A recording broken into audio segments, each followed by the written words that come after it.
بسم الله الرحمن الرحيم تبارك الذي نزل الفرقان على عبده ليكون للعالمين ورحمة نذيرا. الله وبركاته. إن الحمد لله نحمده ونستعينه ونستغفره ونؤمن به ونتوكل عليه ونعوذ بالله من شرور أنفسنا ومن سيئات أعمالنا. من يهده الله فلا مضل له ومن يضلله فلا هادي له، ونشهد أن لا إله إلا الله وحده لا شريك له، ونشهد أن محمدا عبده ورسوله. فقد قال الله تعالى في القرآن المجيد والفرقان الحميد بعد أعوذ بالله السميع العليم من الشيطان الرجيم بسم الله الرحمن الرحيم. يا أيها الذين آمنوا اتقوا الله حق تقاته ولا تموتن إلا وأنتم مسلمون. يا أيها الناس اتقوا ربكم الذي خلقكم من نفس واحدة وخلق منها زوجها وبث منهما رجالا كثيرا ونساء، واتقوا الله الذي تساءلون به والأرحام إن الله كان عليكم رقيبا. يا أيها الذين آمنوا اتقوا الله وقولوا قولا سديدا يصلح لكم أعمالكم ويغفر لكم ذنوبكم، ومن يطع الله ورسوله فقد فاز فوزا عظيما. أما بعد، وقال النبي صلى الله عليه وسلم: وشر الأمور محدثاتها وكل محدثة بدعة وكل بدعة ضلالة وكل ضلالة في النار. وقال أيضا: فإن أصدق الحديث كتاب الله وخير الهدي هدي محمد صلى الله عليه وسلم. அல்லாஹுக்கெல்லா புகழும் புகழ்ச்சியும் உரித்தாகட்டும். அந்த வல்ல ரஹ்மானின் சாந்தியும் சமாதானமும் அருளும் கிருபையும் நேசமும் பாசமும் அனைத்து தூதர்கள் மீதும், குறிப்பாக நமது உயிருக்கும் மேலானவர் கண்மணி நாயகம் முஹம்மது ரசூலுல்லாஹ் ஸல்லல்லாஹு அலைஹி வஸல்லம் அவர்கள் மீதும், அவர்களுடைய குடும்பத்தாரின் மீதும், அவர்களை பின்பற்றிய உத்தம சத்திய சஹாபாக்கள், தாபிஈன்கள், இன்னும் இந்த இஸ்லாத்துக்காக தியாகம் செய்த அனைத்து இமாம்கள், சலஃபுகள், முன்னோர்கள், நல்லவர்கள், இந்த உலகத்தில் வாழ்ந்து மரணித்த வாழுகின்ற முஸ்லிமான அனைத்து ஆண்கள், பெண்கள், குறிப்பாக இந்த இறை இல்லத்தில் இறை அருளை தேடி வந்து இறை கட்டளை பின்பற்றக்கூடிய நம் அனைவர்கள் மீதும் என்றென்றும் நிலவட்டமாக என்று கூறி என்னுடைய இந்த உரை நான் ஆரம்பம் செய்கிறேன். கண்ணியத்திற்குரியவர்களே, பெரியவர்களே, அல்லாஹுவின் நல்லடியார்களே, அல்ஹம்துலில்லாஹ், அல்லாஹுவின் மாபெரும் கிருபையால் ரமதானுடைய மாதத்தில் நுழைந்து விட்டு 20க்கும் மேற்பட்ட நோன்புகளை அல்ஹம்துலில்லாஹ் நோற்றுவிட்டு, கடமையான தொழுகை மட்டுமில்லாமல் நம் மீது அல்லாஹ் ஃபரதாக்கிய வாஜிபாக்கிய பல இபாதத்துகளை மட்டும் செய்யாமல் அந்த அல்லாஹை திருப்திப்படுத்த வேண்டும் என்ற எண்ணத்தோடு பல நஃபிலான இபாதத்துகளையும் செய்து வந்து, நஃபிலாக இபாதத் சொல்லும் பொழுது தொழுகை, நோன்பு, ஜகாத், ஹஜ், சதகா என்ற பலவிதமான இபாதத்துகள் அல்லாஹை திருப்திப்படுத்த வேண்டும் என்ற ஒரே நோக்கத்துக்காக மட்டும் இந்த ரமதானுடைய மாதத்தில் அதிகமாக செய்து வருகின்றோம். அந்த வரிசையில் அதிகமாக இபாதத் நஃபில்களை செய்யக்கூடிய ஒரு நேரம், ஒரு கட்டம் வந்துவிட்டது. அதுதான் லைலத்துல் கத்ருடைய இரவை தேடக்கூடிய ரமதானுடைய கடைசி ஒற்றைப்படை இரவு. அல்லாஹுடைய தூதர் ஸல்லல்லாஹு அலைஹி வஸல்லம் இந்த இரவை குறித்து தான் சொன்னார்கள். இந்த ஒற்றைப்படையில் தான் கடைசி ரமதானுடைய கடைசி 10 நாட்களில் அந்த இரவில் தான் அல்லாஹ் என் மீது இறக்கிய முதல் வஹி. அல்லாஹ் எப்படி கூறுகின்றான்? ஷஹ்ரு ரமதான் அல்லதி உன்சில ஃபீஹில் குர்ஆன். ரமதானுடைய மாதத்தில் தான் இந்த திருக்குர்ஆனை அல்லாஹ் இறக்கியிருக்கிறான். ஃபீஹி ஹுதல் லின்னாஸ், அதிலே மனிதர்களுக்கு நேரான வழிகாட்டுதல் இருக்கின்றது. வபையினாத்தின் மினல் ஹுதா, அது எப்படிப்பட்டது? மிகவும் தெளிவாக சொல்லுகின்றது நேர்வழியை பற்றி. வல் ஃபுர்கான், எது சத்தியமோ எது அசத்தியமோ, எது தெளிவோ எது சரியோ எது தவறு, எது நன்மை எது தீமை, எல்லாம் பிரித்து நமக்கு தெளிவுபடுத்தக்கூடிய ஒரு திருக்குர்ஆன் தான் இந்த வேதம், அல்லாஹுடைய கலாம். இந்த திருக்குர்ஆன் இறங்கியதன் காரணமாக தான் அல்லாஹ் சுப்ஹானஹு வ தஆலா இந்த லைலத்துல் கத்ரை, இந்த இரவை அல்லாஹ் சுப்ஹானஹு வ தஆலா சிறப்பித்து சொல்லுகின்றான். இப்ப இந்த இரவில், இந்த லைலத்துல் கத்ர் சொல்லக்கூடிய இந்த இரவில் அல்லாஹ் சுப்ஹானஹு வ தஆலா நமக்காக இந்த அருட்கொடை கொடுத்திருக்கிறான். இன்று போன வருடம் நம்மோடு வாழ்ந்த, நம்மோடு இருந்த பல உறவுகள் பல சொந்த பந்தங்கள் இன்று நம்மோடு இல்லை. அவர்கள் தன்னுடைய கபர்ல இன்னைக்கு படுத்துட்டு இருக்காங்க. அப்ப அல்லாஹ் நமக்கு அந்த வாக்கியத்தை கொடுத்திருக்கிறான். அல்லாஹ் இந்த ரமதானுடைய மாதத்தில் அதுவும் குறிப்பாக கடைசி 10 அஷராக்கள் 10 இரவுகள் அல்லாஹ் நமக்கு சிறப்பாக கொடுத்திருக்கிறான். இப்ப இதற்காக முதலில் அல்லாஹுக்கு நன்றி செலுத்தி விட்டு, இரண்டாவது இந்த நேரத்தில் அதிகமாக இபாதத்து செய்யக்கூடிய, அதிகமாக அல்லாஹை திருப்திப்படுத்தக்கூடிய அமலை செய்ய வேண்டும். அதை குறித்துதான் என்னுடைய தலைப்பும் இன்ஷா அல்லாஹ் குர்ஆனின் நன்மைகள். என்று சொன்னால் ஒரு விஷயத்தை நினைவைத்துக் கொள்ளுங்கள். இந்த ரமதானுடைய மாதத்திற்கு வந்த சிறப்பே இந்த திருக்குரானை கொண்டுதான். இந்த திருக்குரான் வேற மாதத்தில் இறங்கியிருந்தால் அந்த மாதத்திற்கு எல்லாம் சிறப்பு கொடுத்திருப்பான்.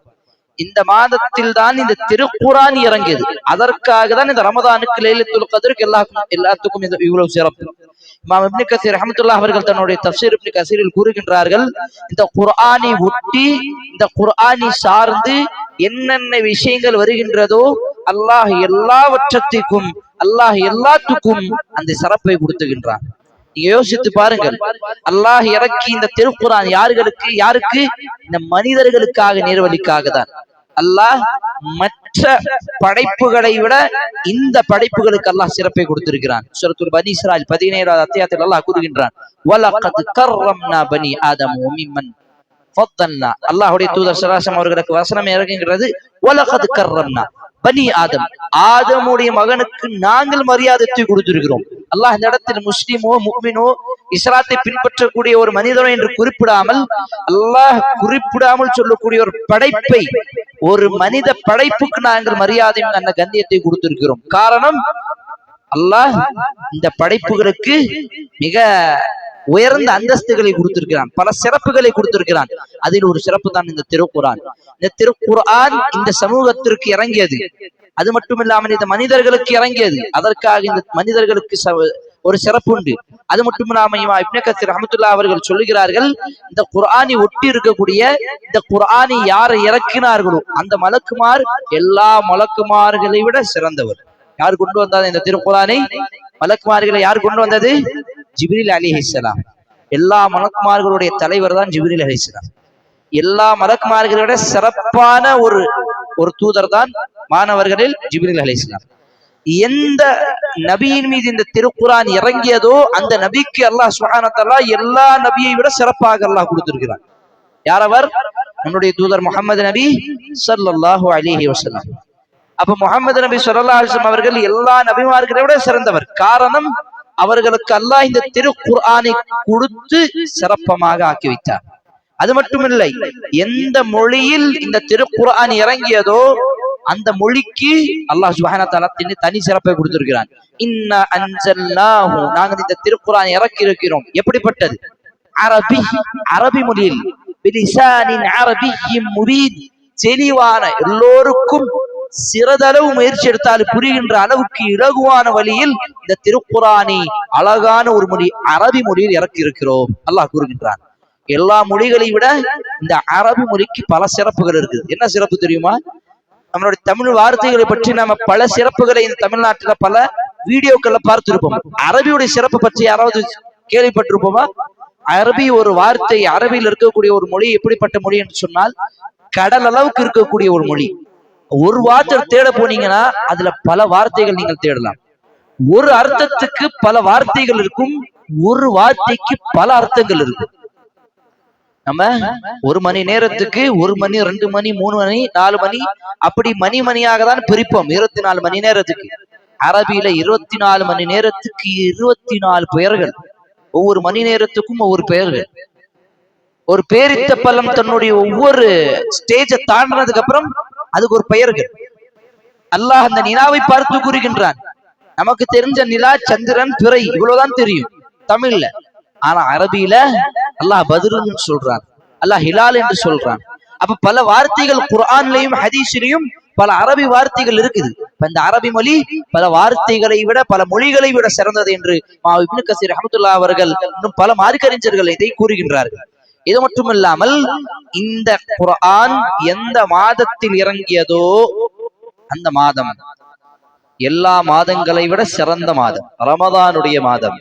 அல்லாஹ்வுடைய தூதர் சொன்னார்கள், அத்தாக்கும் ரமதான் ஷஹ்ருன் முபாரக், உங்களுக்கு ஒரு ரமதானுடைய மாதம் வந்திருக்கிறது. அது எப்படிப்பட்ட மார்க்கம் ஒரு மாதம் தெரியுமா? ஷஹ்ருன் முபாரக், பர்க்கத் நிறைந்த மாதம், அல்லாஹ்வுடைய பாக்கியம் நிறைந்த மாதம். இது மட்டுமல்லாமல் இந்த திருக்குர்ஆன் எந்த சமூகத்தின் மீது இறங்கியதோ அந்த சமூகம் எல்லா சமூகத்தை விட மேலோட்டி இருக்கக்கூடிய சிறந்த சமூகமாக அல்லாஹ் சுப்ஹானஹு வ தஆலா ஆக்கியிருக்கிறார். குன்தும் கைர உம்மஹ், அல்லாஹ் நம்மை பார்த்து கூறுகின்றான், நீங்கள் தான் சிறந்த சமுதாயம். நாளை மறுமையில எல்லா சமுதாயங்களும் தன்னுடைய நபிமார்களை புறக்கணிப்பாங்க, இவங்க எல்லாம் எங்க கிட்ட வரல அப்படின்னு அல்லாஹ்ட்ட பொய் சொல்லுவாங்க. அப்ப இந்த சமூகம் தான் அந்த நபிமார்களுக்கு அந்த காஃபிர்களுக்கு நடுவுல சாட்சி சொல்லுவாங்க, யா அல்லாஹ் இவர்கள் மத்தியில இந்த நபி வந்தாங்க, இவங்க தான் இதை புறக்கணிச்சாங்க. அவங்க கேட்பாங்க அந்த நபி அந்த சமூகத்தார்கள், எனக்கு பிறகு வந்து எப்படி உங்களுக்கு தெரியும்? இந்த சமூகம் என்ன பதில் சொல்லும்? உங்களை பற்றி அல்லாஹ் திருக்குர்ஆனிலே எங்களுக்கு சொல்லிவிட்டான். அந்த திருக்குர்ஆன் எல்லா சமூகத்துக்கு பிறகு வரக்கூடிய சமுதாயத்திற்கு கிடைக்கின்றது, இறங்குகின்றது. ஆனால் எல்லா சமுதாயங்களை விட தாண்டி அதை மிஞ்சி சொர்க்கத்துல முதல்ல போகுதுன்னு அல்லாஹ்வுடைய தூதர் சொல்றாங்க. சுப்ஹானல்லாஹ், எவ்வளவு பெரிய ஒரு வாக்கியம் பாருங்க. கடைசியில வரக்கூடியவர் தான் முதல்ல போறாரு. பொதுவா சொல்லுவோம் டைலாக்ல, லேட்டா வந்தாலும் லேட்டஸ்டா வரும், லேட்டா வரும், நம்ம சமூகத்திலேயே கடைசியில வரும், ஆனா சொர்க்கத்துல முதல்ல போறோம் பாருங்க. சுப்ஹானல்லாஹ், இந்த வாக்கியம் இந்த நற்செய்தி எதன் காரணமாக கிடைச்சது? இந்த திருக்குர்ஆன் நமக்கு கிடைப்பதின் காரணமாக மட்டுமே தான் கிடைச்சது. இதை தவிர வேற எந்த சிறப்பும் நீங்க சொல்லிட முடியாது. இந்த திருக்குர்ஆன் எந்த இரவில் இறங்கியதோ அந்த இரவு 1000 மாதங்களை விட சிறந்தது. அல்லாஹ் சுப்ஹானஹு வ தஆலா அந்த இரவுக்குனே ஒரு அத்தியாயத்தை இறக்குறான். இன்னா அன்ஸல்னாஹு ஃபீ லைலத்துல் கத்ர், லைலத்துல் கத்ர் சொல்லக்கூடிய இந்த இரவில் தான் இந்த திருக்குர்ஆனை நாங்கள் இறக்கினோம். வமா அத்ராக மா லைலத்துல் கத்ர், அந்த லைலத்துல் கத்ரை பற்றி உங்களுக்கு என்ன தெரியும் நபியே? லைலத்துல் கத்ரி, அந்த லைலத்துல் கத்ர் சொல்லக்கூடிய அந்த இரவு எப்படிப்பட்டது என்று சொன்னால், கைரும் மின் அல்ஃபி ஷஹர், 1000 மாதங்களை விட சிறந்தது. கணக்கிட்டு பார்த்து போட்டால் எவ்வளவு வருகின்றது? 83 வருடங்கள் 4 மாதங்கள். அவ்வளவு வருடங்கள் இந்த உலகத்துல நம்ம இப்ப வாழ்வோமான்னு கேட்டா எல்லாம் ஒழிப்போம். உண்மையாகவே 83 வருடங்கள் வாழ்வோமா அப்படின்னு கேட்டா நமக்கே தெரியாது. ஆனா அவ்வளவு நன்மை செய்யக்கூடிய பாக்கியத்தை அல்லாஹ் ஒரே இரவில் கொடுக்கின்றான். எப்படிப்பட்ட பாக்கியம் பாருங்க. இந்த பாக்கியம், இந்த சிறப்பு எதுக்காக கிடைச்சது? வெறும் இந்த திருக்குர்ஆனை அல்லாஹ் இறக்கியதன் காரணமாக தான். எல்லா மொழிகளை விட, எல்லா பேச்சுகளை விட சிறந்த பேச்சு அல்லாஹ்வுடைய பேச்சு தான் இந்த திருக்குர்ஆன். ومن أصدق من الله قيلا ومن أصدق من الله حديثا, அல்லாஹ் பல இடங்களில் இதை பற்றி கூறுகின்றான். இந்த திருக்குர்ஆன் அல்லாஹ்வுடைய வார்த்தையை விட மிக அழகான சொல், மிக உண்மையான பேச்சு யாருடைய பேச்சாக, யாருடைய சொல்லாக இருக்க முடியும்? அப்ப அல்லாஹ் இந்த திருக்குர்ஆனுக்கு பல சிறப்புகளை கொடுத்து விட்டு அதனுடைய நன்மைகளும் நமக்கு கூறுகின்றான். இந்த நன்மைகள் இந்த திருக்குர்ஆனுக்காக இருக்கு. இதை பயன்படுத்தாமல் இருந்து விட்டால் அல்லாஹ் நம்மை மன்னிக்க வேண்டும். இந்த திருக்குர்ஆனுக்காக நாங்கள் எவ்வளவுதான் இந்த உலகத்திலே, அல்லாஹ் சுப்ஹானஹு வ தஆலா சொன்ன மாதிரி இந்த திருக்குர்ஆன் நமக்காக வந்தது, ஆனால் நாம் இந்த திருக்குர்ஆனை மறந்து விட்டு வாழ்கிறோம் என்று சொன்னால் நாளை மறுமையில் இது உண்மையாகவே நமக்கு எதிராக வரும், நமக்கு எதிராக சாட்சி சொல்லும். அப்ப இந்த திருக்குர்ஆனுடைய நன்மைகள் விஷயத்துல முதல் விஷயம் என்ன தெரியுமா? இந்த திருக்குர்ஆன் நமக்கு இந்த உலகத்துல நேரு வழி காட்டுது, இந்த உலகத்துல நேரான பாதையை காட்டுது. எது சரி, எது தவறு, எது நன்மை, எது தீமை, எது செஞ்சா நன்மை, எது செஞ்சா பாவம் கிடைக்கும், எல்லாம் அல்லாஹ் சுப்ஹானஹு வ தஆலா நமக்கு இந்த திருக்குர்ஆன் மூலமாக சொல்றார். பெரிய பெரிய விஷயங்கள் எடுத்தாலும், சிறிய சிறிய சட்டங்கள் எடுத்தாலும் அல்லாஹ் சுப்ஹானஹு வ தஆலா ஒரு சில விஷயங்களை மேலோட்டமாகவும், ஒரு சில விஷயங்களை நுணுக்கமாகவும் தெளிவாகவும் இந்த திருக்குர்ஆனை நமக்கு சொல்லி காட்டுகின்றான். காரணம், இந்த திருக்குர்ஆன் நமக்கு ஒரு நேரான வழி காட்டுவதற்காக தான் இறங்கியது. அதுக்கு ஆதாரம் என்ன? ஷஹ்ரு ரமதான் அல்லதி உன்ஸில ஃபீஹில் குர்ஆனு ஹுதல் லின்னாஸ். இவ்வளவு ஏன் முதல் நம்ம படிக்கும் பொழுது சூரத்துல் பக்ராவுடைய முதல் வசனம் நமக்கு இதான் சொல்லுது, ஸாலிகல் கிதாபு லா ரைப ஃபீ, இந்த வேதம் இதில் எந்த விதமான சந்தேகமும் கிடையாது. ஹுதன், நேர்வழிக்கா, யாருக்கு? லில் முத்தகீன், அல்லாஹ்வை பயந்து வாழக்கூடிய மக்களுக்கு இது நேர்வழி. முதல் விஷயம் நமக்கு நன்மை என்ன தெரியுது? இந்த உலகத்துல நம்ம வழி தவறி விடக்கூடாது என்பதற்காக இந்த திருக்குர்ஆன் நமக்கு ஒரு நேரான வழிகாட்டு. எப்படி ஸ்கூல்ல காலேஜ்ல போகும் பொழுது ஒரு இன்ஸ்ட்ரக்ஷன் கொடுத்துருவாங்க. ஸ்கூல்ல இருந்தா இந்த யூனிஃபார்ம் இவ்வளவு முடி வெட்டணும், இந்த இந்த பீரியட்ல இப்படி சாப்பிடணும், இது இருக்கணும், இந்த சப்ஜெக்ட் எல்லாம் நமக்கு சொல்லி கொடுத்துருவாங்க. அதன் பிரகாரம் தான் நம்ம இப்படி இருக்கணும். அதே போன்றுதான் இந்த உலகத்துல ஒரு மனிதன் எப்படி வாழணும் அப்படின்னு ஒரு இன்ஸ்ட்ரக்ஷன் தான் இந்த திருக்குர்ஆன், அல்லாஹுடைய வேதம். இந்த உலகத்துல எப்படி வாழணும் இந்த திருக்குர்ஆன் மூலமாக நமக்கு சொல்லுகின்றான். அடுத்த விஷயம், அல்லாஹ் சுப்ஹானஹு வ தஆலா இந்த திருக்குர்ஆனை நேர்வழி மட்டும் இல்லாமல் ஒரு அருட்கொடையாக, ஒரு ரஹமத்தாக அல்லாஹ் இறக்கினார். அந்த ரஹமத்திலும் சிறந்த ரஹமத் என்ன தெரியுமா? அந்த ரஹமத்துக்கு ஒட்டி நம்ம பேச போனால் ஒரு ஷிஃபா, நோய் நிவாரணி, ஹுதம் வ ஷிஃபா, நேர்வழியும் நமக்கு ஒரு நிவாரணியும். ஷிஃபாஉல் லிமா ஃபிஸ் சுதூர், உள்ளத்தில் இருக்கக்கூடிய நோய்க்கு ஒரு நிவாரணி. இது உள்ளத்துல இருக்கக்கூடிய நோய்க்கு மட்டும் நிவாரணை கிடையாது. ஹதீஸிலே பார்க்கும் பொழுது உடலில் வரக்கூடிய பிரச்சனைகளுக்கும் இந்த திருக்குர்ஆன் ஒரு நிவாரணம். இன்னைக்கு மனசை தொட்டு சொல்லுங்க பார்ப்போம், யாரெல்லாம் இந்த திருக்குர்ஆன் மூலமாக நோய் நிவாரணை பெறாங்க பார்ப்போம். இந்த திருக்குர்ஆனை கொண்டு யாராவது ஷிஃபா எடுக்கிறாங்க, மருந்து தேவையில்லை, சூரத்துல் ஃபாத்திஹா படிக்கிறேன் சரியா போயிடும் அப்படின்னு நம்பிக்கை வைக்கக்கூடிய எத்தனை முஸ்லிம்கள் இருக்காங்க. அது ஒரு காலம், சஹாபாக்கள் காலத்துக்கு பிறகு இந்த காலம் அவங்க மருந்து மாத்திரையை விட இந்த திருக்குர்ஆன் அல்லாஹ்வுடைய வார்த்தையின் மீது நம்பிக்கை வச்சாங்க. ஏன்னா அல்லாஹ் சொல்றான் ஷிஃபாஉல் லிமா ஃபிஸ் சுதூர், இதுல நோய் நிவாரணம் இருக்குது, இதுல ஷிஃபா இருக்குது. ஆனா அந்த அல்லாஹ்வுடைய வார்த்தையை விட்டுட்டு டாக்டருடைய வார்த்தைக்கு தான் நம்ம ஷிஃபாவை தேடிட்டு இருக்கோம். எவ்வளவு கவலைக்குரிய ஒரு விஷயம் பாருங்க. இந்த சமூகத்துக்கு நிவாரணம் எங்க இருக்கிறதுன்னு அல்லாஹ் இந்த திருக்குர்ஆனில சொல்லிவிட்டான். இந்த திருக்குர்ஆன் தான் ஷிஃபா. ஆனா இந்த ஷிஃபாவை விட்டுட்டு ஷிஃபா ஹாஸ்பிட்டலுக்கு தான் போறோம். அல்லாஹ் பாதுகாக்கணும். அல்லாஹ் சொன்ன அருட்கொடை, அந்த அருள், அல்லாஹ் சொன்ன அந்த ரஹ்மத், அல்லாஹ் சொன்ன அந்த பாக்கியம், அல்லாஹ் சொன்ன அந்த உதவி, அந்த ஷிஃபா எல்லாம் இந்த திருக்குர்ஆனில் நமக்கு கிடைக்கும். சஹாபாக்கள் சூரத்துல் ஃபாத்திஹா படித்து மட்டுமே, யாரும் காரணத்தை சொல்ல முடியாது, குர்ஆன்ல எனக்கு இவ்வளவு படிக்க தெரியாது, எப்படி நான் நோய் நிவாரணை பெறலாம், எப்படி ஷிஃபா? சூரத்துல் ஃபாத்திஹா போதும், சூரத்துல் இக்லாஸ் போதும். இது வச்சுக்கிட்டே பல சஹாபாக்கள் தன்னுடைய வாழ்க்கையில் இருக்கக்கூடிய பல பிரச்சனைகள், பல நோய்களுக்கு நிவாரணை தேடினார்கள். அப்ப நாம் உண்மையாகவே நம்மளுடைய வீட்டில் நம்மளுடைய பிள்ளைகளுக்கு இந்த திருக்குர்ஆனை கொண்டு நிவாரணை பெற வேண்டும். அதற்காக நாங்கள் முயற்சி எடுக்க வேண்டும். இது குர்ஆன்ல இருக்கக்கூடிய மிக முக்கியமான நன்மைகளும் ஒன்று. அடுத்தபடியாக அல்லாஹ் சுப்ஹானஹு வ தஆலா இந்த திருக்குர்ஆனுடைய நன்மைகள் வைக்கும் பொழுது என்ன நன்மை வைக்கிறான்? அந்த நன்மை படிக்கும் பொழுதே உங்களுக்கு நன்மை கிடைக்கும். அல்லாஹ்வுடைய தூதர் சொல்றாங்க ஸல்லல்லாஹு அலைஹி வஸல்லம், மன் கரஅல் கிதாப், கிதாபில்லாஹ் அல் குர்ஆன், அல்லாஹ்வுடைய வேதத்தின் இந்த திருக்குர்ஆன் யார் ஓதுறாங்களோ ஃபலஹு பிஹி ஹஸனஹ், அவர்களுக்கு நன்மை கிடைக்கும். வல் ஹஸனத்து அஷ்ரு அம்சாலிஹா, அந்த ஒரு நன்மை 10 நன்மைக்கு சமமானது. அப்படின்னா என்ன? 10 நன்மை கிடைக்கும். அல்லாஹ்வுடைய தூதர் சொன்னார்கள், வலா தகூலு அலிஃப் லாம் மீம் ஹர்ஃப், அலிஃபுன் ஹர்ஃப், லாமுன் ஹர்ஃப், வ மீமுன் ஹர்ஃப். அலிஃப் லாம் மீம் ஹர்ஃப்னு சொல்ல மாட்டேன் நான். அலிஃப் ஒரு ஹர்ஃப், ஒரு எழுத்து, லாம் ஒரு எழுத்து, மீம் ஒரு எழுத்து. இப்போ 3 எழுத்துக்கு எத்தனை நன்மை? 30 நன்மை. சராசரியாக ஒரு பேஜ் படிச்சு பாருங்க, எண்ணி பாருங்க எத்தனை நன்மை இருக்கும். பல ஆயிரக்கணக்கான நன்மைகள். ஒரு ஜுஸு மட்டும் படிச்சு பாருங்க, கோடிக்கணக்கான நன்மைகள். முழு குர்ஆன் படிச்சிட்டீங்கன்னா அந்த எண்ணிக்கை மறந்துடுவோம் நம்ம, எவ்வளவு எண்ணணும் அப்படின்னு சொல்லி. அவ்வளவு எண்ணிக்கையாக இருக்கக்கூடிய நன்மைகள் நமக்கு இந்த திருக்குர்ஆன் மூலமாக கிடைக்கும். அல்லாஹ்வுடைய தூதர் அதையெல்லாம் சுருக்கி விட்டு இன்னும் நன்மையை அதிகமாக சம்பாதிப்பதற்கு சூரத்துல் இக்லாஸ் சுலுசுல் குர்ஆன், குர்ஆனுடைய 3ல் 1 பகுதி என்று சொல்றாங்க. அது 3 தடவை படிச்சாலே குர்ஆன் முழுமையாக படிச்சக்கூடிய நன்மையே கிடைக்கும் சொல்றாங்க. அல்லாஹு அக்பர். இவ்வளவு நன்மை சம்பாதிக்கக்கூடிய திருக்குர்ஆன் மூலமாக அந்த நன்மை நாங்கள் விட்டு விடுகின்றோம். இந்த இரவில் ஷேக் சாலிஹ் அல் ஃபௌசான், இமாம் இப்னு உஸைமீன் ரஹிமஹுல்லாஹ் அவர்கள், பின் பாஸ் ரஹிமஹுல்லாஹ் அவர்கள், இன்னும் பல மார்க்கறிஞர்கள் சொல்லக்கூடிய கருத்து என்ன விஷயம் என்ன தெரியுமா? இந்த இரவில் ரமதானுடைய மாதத்தில் கடமையான நோன்புக்கு பிறகு ஒரு முஸ்லிம் செய்ய வேண்டிய முதன்மையான விஷயம் திருக்குர்ஆனை ஓதுவதுதான். திருக்குர்ஆனை ஓதிக்கொண்டே இருக்கணும்.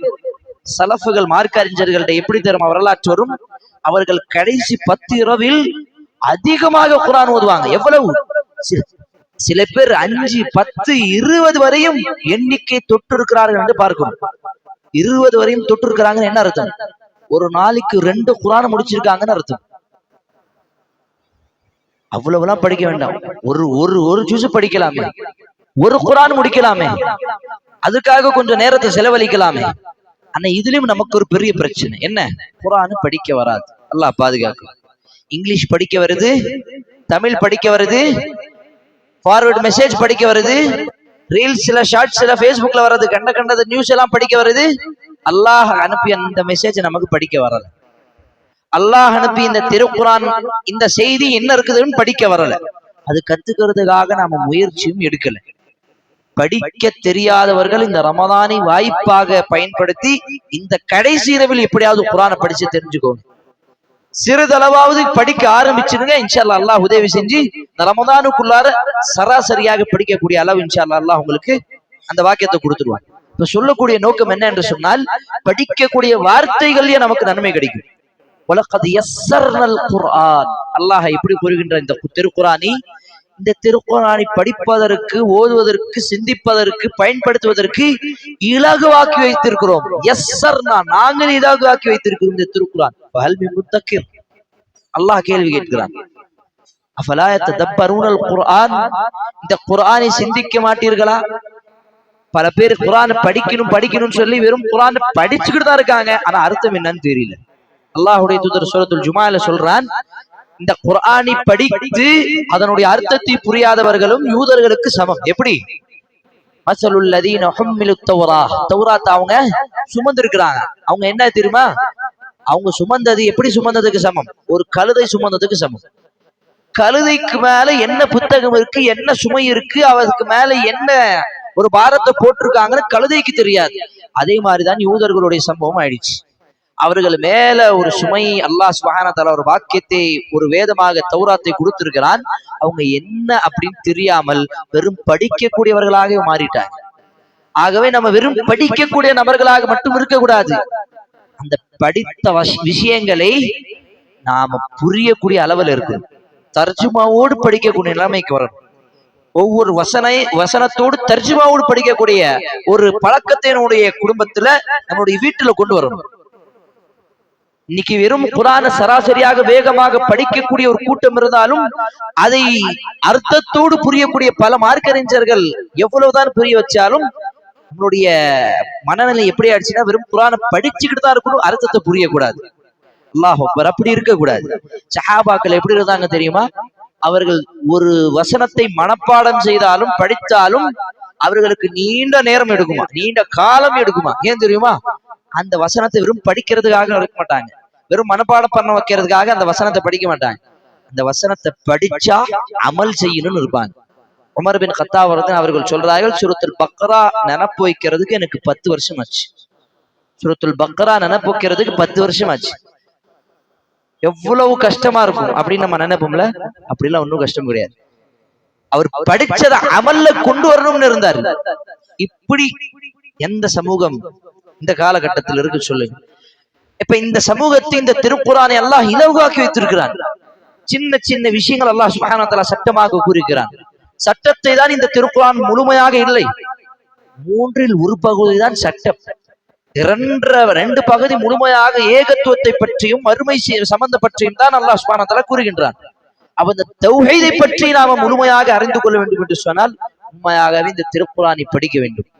இந்த திருக்குர்ஆனை படிக்காமல் இருந்ததின் காரணமாக தான் மிகப்பெரிய ஒரு கூட்டம், ஒரு சமூகம் வழி தவறி விட்டது. நாங்கள் நேரான வழியில இருக்கிறோம். திருக்குர்ஆன் ஓதுவது மட்டுமில்லாமல் அந்த அர்த்தத்தோடு அந்த பொருளை கொண்டு படிக்கணும். திருக்குர்ஆனுடைய நன்மைகள் உண்டு. இதுல என்ன ஆகும் தெரியுமா? நன்மைகள்ல நம்மளுடைய வாழ்க்கையில நமக்கு அதனுடைய அர்த்தம் புரியும். பல நபர்களுடைய இஸ்லாத்தை ஏற்றக்கூடிய சம்பவமே ஒரு வசனத்துடைய அர்த்தம் தான் அவர்களுக்கு காரணமாக இருந்தது. பல வசனங்கள் இப்படி உதாரணமாக சொல்றான். சூரத்துல் ஹஜ்ல ஒரு வசனம் அல்லாஹ் சொல்வான், யா அய்யுஹன் நாஸ் ضُرِبَ مَثَلٌ فَاسْتَمِعُوا لَهُ. ஒரு உதாரணம் சொல்ற மனிதனே கவனமாக கேளுங்க அப்படின்னு அல்லாஹ் சொல்றான். என்ன உதாரணம்? நீங்க எந்த சாப்பாடு அல்லாஹ் இல்லாதவர்களுக்கு நீங்க உணவாக வைக்கிறீங்களோ, நேர்ச்சியாக வைக்கிறீங்களோ, அந்த சாப்பாடுல ஒரு ஈ சாப்பிட்டுட்டு போனாலும் அந்த ஈ சாப்பிடக்கூடிய அந்த சாப்பாடை உங்களால பிடுங்க முடியாது. நீங்க யாரை வணங்குறீங்களோ அவங்க. அல்லாஹ் சொல்றான், நீங்க யார வணங்குறீங்களோ அவங்க சாப்பிட்டு போன அந்த சாப்பாடு புடுங்கவும் முடியாது, அது எடுக்கவும் முடியாது, தடுக்கவும் முடியாது. பலவீனமானவர்களாக இருக்கிறார்கள். அவர்களை தேடக்கூடியவர்களும் அவர் யாரை தேடிக்கொண்டிருக்கிறார்களோ அந்த பொய்யான தெய்வங்கள். இந்த ஒரு வசனத்தை கொண்டு பல பேர் இஸ்லாத்துக்கு வந்திருக்காங்க. இப்படி பல வசனங்களுடைய அர்த்தத்தை புரிந்தால்தான் நமக்கும் நம்மளுடைய வாழ்க்கையில இஸ்லாத்தில் முழுமையாக இருக்கணும் நல்லா சொல்றான். வசனத்தை படிக்கின்றோம், அர்த்தம் புரியல. என்ன அர்த்தம்? ஈமான் கொண்ட மக்களே, இஸ்லாத்தில் முழுமையாக நுழைந்து கொள்ளுங்கள். பல வசனங்களுக்கு நமக்கு தஃப்சீரே தேவையில்லை. ஒரு சில வசனங்களுக்கு நமக்கு தஃப்சீர் தேவைப்படலாம், ஆனால் பல வசனங்களுக்கு நமக்கு தஃப்சீர் தேவைப்படாது. சாதாரணமாக படிச்சாலே நமக்கு புரிந்துவிடும். அல்லாஹ் இன்னொரு வசனத்துல கூறும்போது, யா அய்யுஹல்லதீன ஆமனூ லா துப்திலு பிஸ்ஸதகாத்தி மன்னி வல் அதா, சதகாக்களை வெளிப்படுத்தி மற்றவரிடம் சொல்லி நான் கொடுத்து விட்டேன் என்று இப்படி எல்லாம் சொல்லி யாருக்கு கொடுத்தீர்களோ அவர்களை காயப்படுத்தி உங்களுடைய தர்மத்தை வீணாக்காதீர்கள் முஃமின்களே அப்படின்னு நல்லா தெளிவா சொல்றாங்க. இந்த வசனம் நமக்கு புரியாம இருக்குதா என்ன? தர்மம் செஞ்சுட்டு அதை சொல்லி காமிச்சாதீங்கன்னு அல்லாஹ் சொல்றாங்க. இப்படி பல வசனங்களுடைய அர்த்தத்தை புரிந்தால்தான் நமக்கு நம்மளுடைய வாழ்க்கையில கடைபிடிக்கக்கூடிய ஆசையே வரும். அர்த்தம் புரியாது இருக்கக்கூடிய சமூகமாக நாம் இருக்கக்கூடாது. அல்லாஹ் அப்படிப்பட்ட சமூகத்தை தான் தௌராத்தை சுமந்த யூதர்கள் என்று அல்லாஹ் கூறுகின்றான். அப்ப இந்த சமூகம் குர்ஆனை படிக்கக்கூடிய, அர்த்தத்தோடு புரியக்கூடிய, தன்னுடைய வாழ்க்கையில் கடைபிடிக்கக்கூடிய சமூகமாக இருக்க வேண்டும். மறுமை நாளில் இது நமக்கு ஒரு நேர்வழியாக சிபாரிசு செய்யக்கூடியவர்களாக வரும் என்று அல்லாஹ்வுடைய தூதர் சொன்னார்கள். இக்ரவு அல் குர்ஆன், இந்த திருக்குர்ஆனை படியுங்கள். இது என்ன ஆகும்? ஷஃபீஅன் லி அஸ்ஹாபிஹி, இது தன்னை படித்தவர்களுக்கு சிபாரிசு செய்யும். ஹுஜ்ஜத்துன் லக அலைக, அல்லது உங்களுக்கு சாதகமாக சாட்சி சொல்லும், அல்லது உங்களுக்கு முரணாக, உங்களுக்கு பாதகமாக அது சாட்சி சொல்லும். எப்படி? ரசூலே சொல்லுவாங்க, வகால ரசூல் யா ரப்பி இன்ன கௌமி இத்தகது ஹாதல் குர்ஆன மஹ்ஜூரா, என்னுடைய இறைவா இந்த சமூகம் தான் இந்த திருக்குர்ஆனை புறக்கணித்து விட்டார்கள். அந்த நபி நரகத்தில் இருக்கக்கூடிய ஒவ்வொரு மனிதனும் சொர்க்கத்துக்கு செல்லணும்னு ஆசைப்படக்கூடிய ஒரு நபி, ஆனா திருக்குர்ஆனை விட்ட உடனே நம்மையே அல்லாஹ்வுடைய தூதர் விரட்டி விட்டுருவாங்க. யா அல்லாஹ், இவங்களை நீ சும்மா விடாத, நரகத்துல போட்டுடுன்னு அல்லாஹ்வுடைய தூதர் நமக்காக கோரிக்கை வைப்பார்கள் என்று குர்ஆனிலே சூரத்துல் ஃபுர்கான் 25வது அத்தியாயத்தில் அல்லாஹ் கூறுகின்றான். அப்ப இந்த நேரத்தில் நம்ம பயான கேட்பதை விட, மற்ற வேலைகளை செய்வதை விட, மற்ற இபாதத்தை விட சிறந்த இபாதத் திருக்குர்ஆனை ஓதுவதும் பாவ மன்னிப்பு தேடுவதும் தான். அல்லாஹ்வுடைய தூதர் அதுக்காக தான் அல்லாஹும்ம இன்னக அஃபுவுன் துஹிப்புல் அஃவ ஃபஅஃபு அன்னி என்ற பாவ மன்னிப்பு தேடக்கூடிய துஆவை சுருக்கமாக கற்றுக் கொடுத்தார்கள். அப்ப இந்த இரண்டு விஷயங்களை இந்த ஒற்றப்படையில் கடைசி 10 இரவில் தொடர்ச்சியாக செய்து கொண்டிருக்கணும். எவ்வளவு நேரம் கிடைச்சாலும் முழிப்பு வந்தா இந்த துஆவை படிச்சிடணும், முழிச்சிட்டு இருக்கோம்னா குர்ஆனை படிச்சுட்டு இருக்கணும். இந்த ஒரு விஷயத்தை, இந்த அமல இந்த ரமதான் முடிகிற வரையும் இன்ஷா அல்லாஹ் செஞ்சுக்கிட்டே இருந்தா ஏதோ ஒரு வகையில் அல்லாஹுக்கு இந்த அமல் பிடிச்சுன்னு வச்சுக்கோங்க, அல்லாஹ் நமக்கு சொர்க்கத்தை கொடுக்க தயாராக இருப்பான் இன்ஷா அல்லாஹ். அல்லாஹ் நம்ம அனைவருக்கும் அதற்கான பாக்கியத்தை தந்து அருள் புரிய வேண்டும். இந்த திருக்குர்ஆனை படிப்பது மட்டுமில்லாமல் தன்னுடைய வாழ்க்கையில் கடைபிடிக்கக்கூடிய ஒரு நல்ல முஸ்லிமாக வல்ல ரஹ்மான் நம் அனைவரும் ஆக்கி அருள் புரிவானாக. ஆமீன். வாகுல் கௌலி ஹாதா வஸ்தக்ஃபிருல்லாஹ் லி வ லகும் வ லிசாயிரில் முஸ்லிமீன் மின் குல்லி தம்பின் ஃபஸ்தக்ஃபிரூஹு இன்னஹு ஹுவல் கஃபூருர் ரஹீம்.